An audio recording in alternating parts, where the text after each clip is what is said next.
live hapa Mlimani City Gara Valentine. Tupo na watu ambao wamekuja hapa kwa ajili ya kusherehekea furaha, kwa ajili ya kusherehekea upendo na kushare vitu kama hivyo. Mambo vipi? Umependeza? Asante sana. Hii kapo inaitwaje hivi? Kwa hiyo mimi ni msanii na ni meneja wangu. Kwa hiyo ni msanii na meneja wake.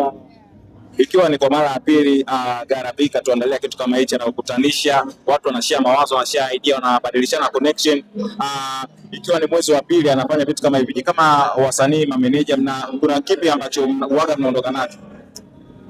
Kwa hiyo kwanza ni jambo kubwa, msikia ambao anaonyesha mtu ambaye anathamini vitu vya nyumbani, understand, anathamini kwenye talent, sababu Gara Valentine sio tu mtano wa nao, pia wasanii wana link up hapa, kuna waigizaji, kuna wanamuziki, so tuna connect. Kwa sababu watu ambao tuko single au watu ambao wako single wanakuja wanapata wenza wao, kwa ni jambo zuri, ni jambo kubwa sana.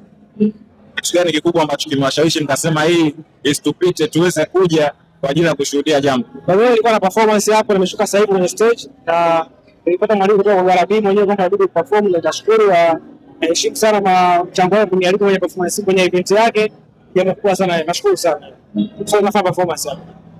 Kuna kitu chochote ambacho mnajifunza kwenye matukio kama? Of course kwa najifunza mawasiliano, kitu muhimu sana. Unajua sehemu kama hizo sehemu ambapo una link na watu, unakutana, unabadilishana namba, kwa hiyo communication ni kitu kizuri sana sana sana sana. Sasa mambo vipi? Umependeza. Asante sana. Mweza yuko wapi Mweza? Maana nimeambiwa wewe manager bana, una manage msanii wako amekuja kumsimamia. Mimi niko kazini lakini nimekuja pia kuenjoy. Kwa hiyo hata watu kwa single tunaruhusiwa kufika. Kumbe sio wenye mahusiano tu, hata watu wa single wanafika. Hata watu wa single wanafika. Kitu gani leo umejifunza kwenye tukio hili leo? Nilichojifunza kwanza ni maandalizi mazuri, Gara Pika amejipanga, event ni kubwa, nzuri. Naona wasanii wote wana perform kwa live band.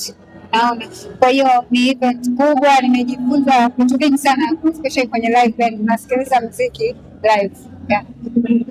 Ile ya mwaka jana ulipata bahati labda ya kuwepo? Mwaka jana sijapata bahati, ila mwaka huu nilikuwa na kiu sana kuwepo na nashukuru sana kupata nafasi ya kuwepo. Kitu gani kikubwa ambacho ulikuwa haukitarajii lakini wakati umekuja umekuta au umekiona? Kitu ambacho vingi nilitarajia kwa sababu Gara Pika ni mtu wa watu, kwa sababu hata sisi japokuwa msanii wangu ni upcoming, lakini ni ameweza kumpa nafasi kwenye jukwaa kubwa kama hili la kwake, naona. Kwa hiyo ni kitu ambacho nilikitarajia kwa sana, kwa sababu ni mtu ambaye ana support sana vya nyumbani na event inaenda poa na inaendelea kuwa poa. Ongea na mtu ambaye yuko single lakini akasema mimi single bana, hii Gara Pika ituhusu. Kwa kweli anakosa uondo, lakini anaweza kuendelea kuangalia kwenye mitandao ya kijamii. Hii ni sheria ambayo hata wewe unaweza kuwa single lakini ukaja hapo ukapata mwenzako, kwa sababu wengi tuko single lakini tunakuja hapa tunafurahia. Unaweza kujikuta kama ukienda kwenye harusi, unaweza kaenda single karibu bado. Wote unaweza kurudi dapo na mwenza. Naona hiyo dalili. Sasa naye kama unapomwona Anaweza kaa yuko single. Maneno yake si yanaonekana kule. Sasa akiona